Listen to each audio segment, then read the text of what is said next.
bem-vindos ao IFENEM. Vamos discutir um pouco o século XX.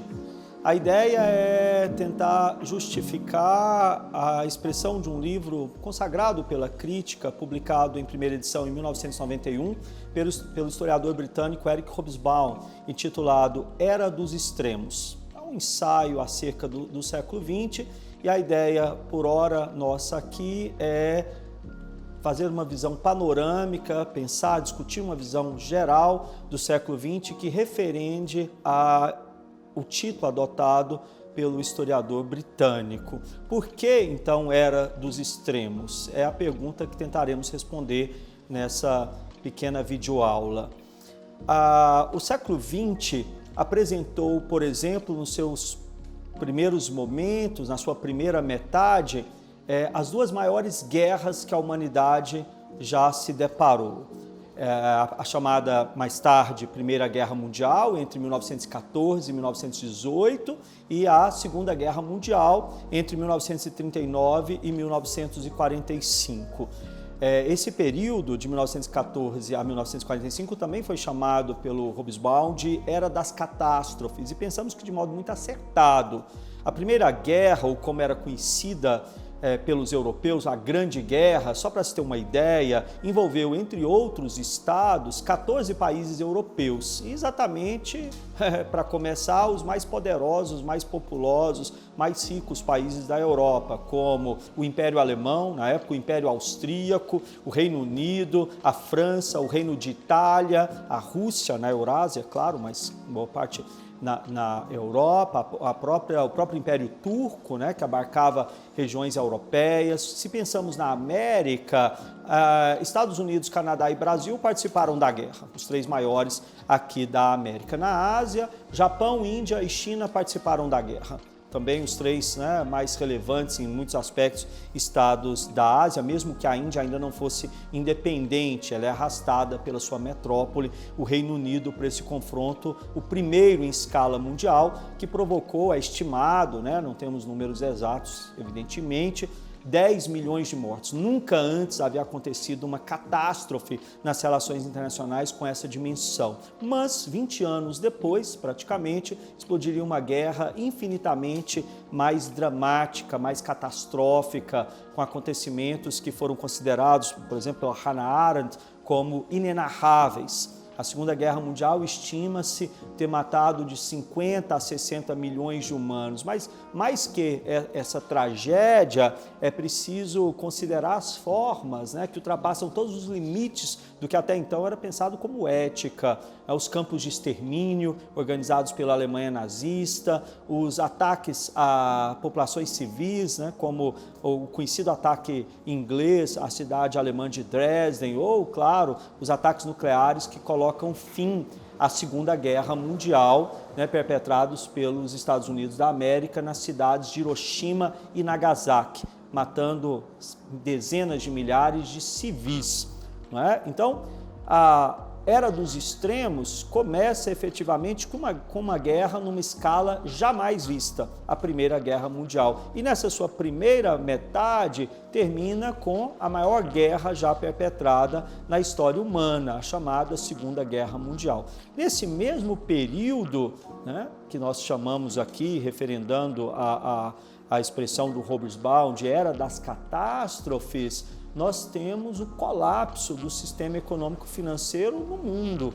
A própria guerra mundial, a primeira, gerou um desequilíbrio na economia mundial. O boom norte-americano, né, o desenvolvimento do chamado American Way, o próprio grande desenvolvimento da economia norte-americana voltada agora para o mercado europeu, que não vai encontrar essa demanda quando a Europa se recupera economicamente. Claro que a crise foi muito mais complexa. De todo modo, em 1929, no famoso Outubro Negro, nós temos o colapso da mais importante, naquele momento, bolsa de valores do mundo, o pregão em Wall Street, em New York City. No único dia, em outubro, a bolsa desabou 40% e daí para frente o colapso financeiro, seguido de de uma recessão e, posteriormente, depressão econômica, atingirá quase todo o planeta. Os Estados Unidos, que tinham a maior economia do mundo naquele momento, chegam em 1932 a um índice aí de, no mínimo, 32%, 33% de desemprego. E é notável também perceber que no ano de 1928, nas eleições americanas, os republicanos fizeram o presidente Hoover para o quadriênio 29 e 32, não é? E liberais que eram, Hoover não toma nenhuma atitude digna desse nome referente à crise, alegando permanentemente que o mercado encontraria o ponto de equilíbrio, só que não foi o que aconteceu. Durante os anos do mandato de Hoover, a economia americana vai ladeira abaixo e nós teremos que esperar as eleições de 1932, quando o democrata Franklin Delano Roosevelt é eleito e proporá uma prática, uma política bastante heterodoxa para a cultura norte-americana, Ficou conhecido como New Deal. E ele chegou a ser acusado pelos seus adversários de bolcheviquismo, numa alusão, claro, às forças que governavam a Rússia naquele momento, que eram forças que tinham o Estado como grande ator econômico. Tamanho o impacto dessa crise, não é? Então nós temos, nesse primeiro momento, as duas maiores guerras da história do mundo, nós temos a maior crise que o capitalismo já enfrentou e ainda logo depois da Primeira Guerra Mundial surgem as organizações políticas mais tenebrosas que a humanidade já foi capaz de organizar, que são os chamados fascismos, O fascismo surge em 1919, tanto no Reino de Itália quanto na agora República Alemã, quase como uma organização de ex-combatentes da Primeira Guerra Mundial, pessoas que quase sempre estavam bastante perturbadas por uma guerra que foi essencialmente uma guerra de trincheiras, e esses homens de trincheira, pessoas tão perturbadas, das mais diversas formas, organizam agremiações políticas que vão ganhando força na década de 20, na Alemanha, mas especialmente na década de 30, e, para piorar o cenário, essas experiências fascistas chegam ao poder. Em Itália, num meio golpe, a chamada Marcha sobre Roma de 1922, quando então o líder do partido fascista italiano é indicado pelo rei de Itália, chefe do governo, depois da marcha sobre Roma, e na Alemanha, de maneira curiosa, depois da eleição na República, em 1932, em meio ao colapso econômico do país, ao caos, e, claro, aos ressentimentos oriundos da punição rigorosa que, sobretudo, a França executou no pós-Primeira Guerra Mundial, com o famoso Tratado de Versailles. Tudo isso leva à ascensão, ali por meio de eleições, do Partido Nacional Socialista dos Trabalhadores Alemães. Em 1933, eles conseguem indicar Adolf Hitler para ser o chefe de governo na Alemanha. Então, nós temos uma escalada dessa extrema-direita no período pós-guerra em dois estados importantes do continente europeu. E esses estados irão se aproximar no cenário internacional, vão firmar pactos, alianças, o chamado Pacto de Aço, e que irá novamente ameaçar a ordem internacional, a paz e a segurança que a sociedade criada no pós-Primeira Guerra Mundial, a Sociedade das Nações, também conhecida como Liga das Nações, não conseguiu evitar. O desastre é conhecido na Segunda Guerra Mundial e, já que falei nos fascismos, sobretudo o fascismo alemão, irá perpetrar esses horrores, erguendo campos de extermínio como Birkenau, Auschwitz, Dachau, Treblinka, Theresienstadt, espaços em que milhões de pessoas foram executadas com um planejamento absurdo, e inédito na história da humanidade. A bomba atômica também, lançada nas cidades japonesas, seria um bom exemplo para a gente justificar o acertado título de Hobsbawm para se referir ao século XX, como era dos extremos, tanto no quesito avanço tecnológico, não é, para fins militares, quanto na utilização inusitada, né, sobre cidades, atingindo civis, né, de todos os tipos, desde crianças recém-nascidas a idosos, né, e colocando de todo modo fim ao conflito. O século XX também pode ser pensado como uma era de extremos quando nós olhamos para a experiência racista que a República Sul-Africana efetivou nesse período pós-Segunda Guerra Mundial. Em 1948, quando o Reino Unido transfere para a população local, os brancos locais, a administração, um primeiro passo rumo à independência que viria no início dos anos de 1960, os chamados Boers, descendentes de holandeses, se apoderam do poder de Estado e vão aprovar no Parlamento sul-africano, no ano de 1948, cerca de 200 leis racistas, que no seu conjunto formarão uma das experiências mais odiosas, não é, de políticas racistas que a história já se deparou, que é o chamado apartheid. O regime vai perdurar até o fim da Guerra Fria. Só em 1992, quando o presidente Frederick de Klerk convoca um plebiscito sobre continuar ou não o regime de apartheid, que a população branca opta por não dar continuidade, que o presidente sul-africano tem carta branca para planejar, organizar a democratização daquele país, simbolizada ali nas eleições de 1994, em abril, quando então Mandela, Nobel da Paz, que aliás dividiu com de Klerk, né, o prêmio Nobel no início dos anos 90, se não me engano, em 1992, colocando fim a essa experiência tão longeva de décadas de segregação ultra radical, uma segregação extrema dos espaços urbanos, dos espaços públicos, enfim, né, de todo o patrimônio comum, coletivo, ali que era segregado por questões étnico-raciais. Ora, também podemos pensar o século XX, era dos extremos, a partir da revolução nos costumes. Nesse sentido, 1968 é um ano também simbólico, não é?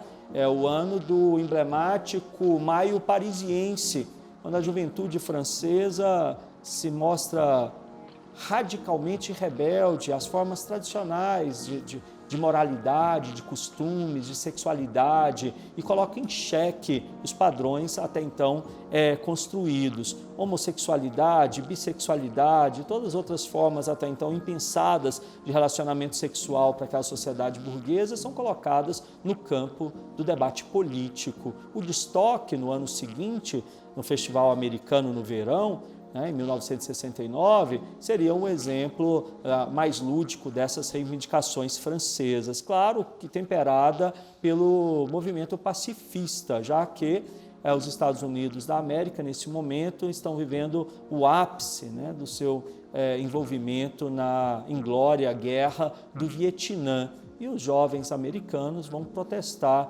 contra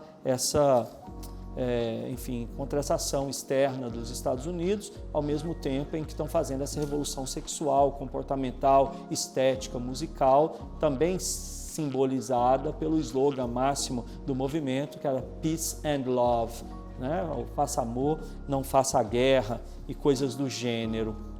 Ora, mas ao mesmo tempo, podemos pensar o século XX como era dos extremos em função dos estados de bem-estar social construídos no pós-guerra, no pós-Segunda Guerra Mundial. A Inglaterra é um exemplo marcante, já que um segmento político mais à esquerda consegue vencer as eleições nos tempos últimos da guerra, né? Falo dos trabalhistas, com o primeiro-ministro Attlee, e os trabalhistas levarão a cabo uma série de medidas, de reformas, de mudanças naquele país que poderão ser chamadas assim, né? O estado de bem-estar social, como nunca antes na história. E ao longo das décadas, né? Final dos anos 40, anos 50, anos 60, anos 70, outros países europeus, principalmente, também entrarão nesse ritmo. de mudanças de um estado de bem-estar social. Não é? A França chama esse período, final dos anos 40 até os anos 70, de 30 gloriosos, le 30 glorieuses, né? Que é um período de grande avanço social e de estado que é capaz de propor, de proporcionar uma sociedade mais equitativa, mais equilibrada, com maior, ao mesmo tempo que são sociedades, não é, de países bastante prósperos, ricos, industrializados, eles conseguem estabelecer uma política central de distribuição da riqueza de uma certa forma, né? Não estamos falando de socialismo, mas do que ficou conhecido como social-democracia. E, aliás, ao citar socialismo, é um outro exemplo para nós pensarmos a era dos extremos, né? A experiência totalitária da Alemanha, de extrema-direita, pode ter o seu reverso na chamada, então, desde 1922, União Soviética, que experimentou também uma ditadura de tipo totalitário, extremada. Os tempos do stalinismo talvez sejam os momentos áureos do terror, do horror instaurado naquela nova experiência política da humanidade. Agora, em termos de ditaduras também, o século XX foi um palco repleto delas, né? Temos a experiência chinesa, que na verdade persiste até hoje no século XXI, mas seus tempos talvez mais delirantes, né? A chamada Revolução Cultural, liderada por Mao Zedong, entre 1966 e 1976, experiências horrorosas, também gravíssimas, quando se pensa em direitos humanos, como a que ocorreu no então chamado Kampucheia, hoje Camboja, sob a liderança de Pol Pot, chefe do Khmer Vermelho, um regime que provavelmente levou à morte aí, no mínimo 20% da população daquele país, a ditadura no Vietnã, as ditaduras na América Latina, nos espectros políticos mais diversos, tanto uma ditadura de esquerda como a de Fidel Castro em Cuba, quanto ditaduras de direita, essas se proliferaram aos montes aqui, desde um Galtieri na Argentina, ou o conluio de generais 5 estrelas do Brasil, 5 generais presidentes durante o chamado regime militar, com o pico da repressão nos tempos de Médici, a ditadura Pinochet no Chile, Stroessner no Paraguai, na região caribenha, talvez a mais perversa delas, a do então conhecido como Papa Doc, Baby Doc, o François Duvalier e mais tarde o filho, o Jean-Claude, ou sobrinho, se não me engano, o Jean-Claude Duvalier.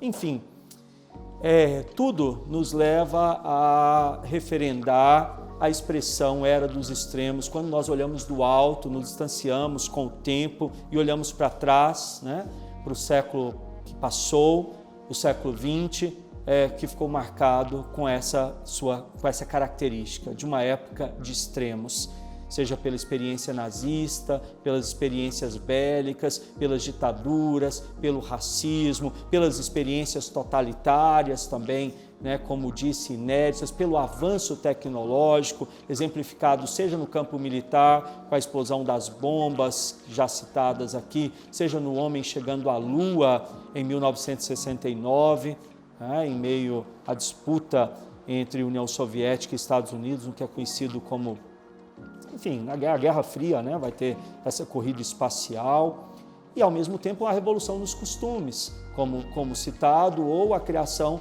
nos estados, por outro lado, né, jamais vistos de bem-estar social, sobretudo, nesse caso, nos países ricos da Europa, sejam esses grandes como a Alemanha, como França e Reino Unido, ou nos países nórdicos, né, Suécia, Noruega, que chegam hoje no século XXI como os melhores exemplos de democracias sociais que são construídas no século passado, no século XX.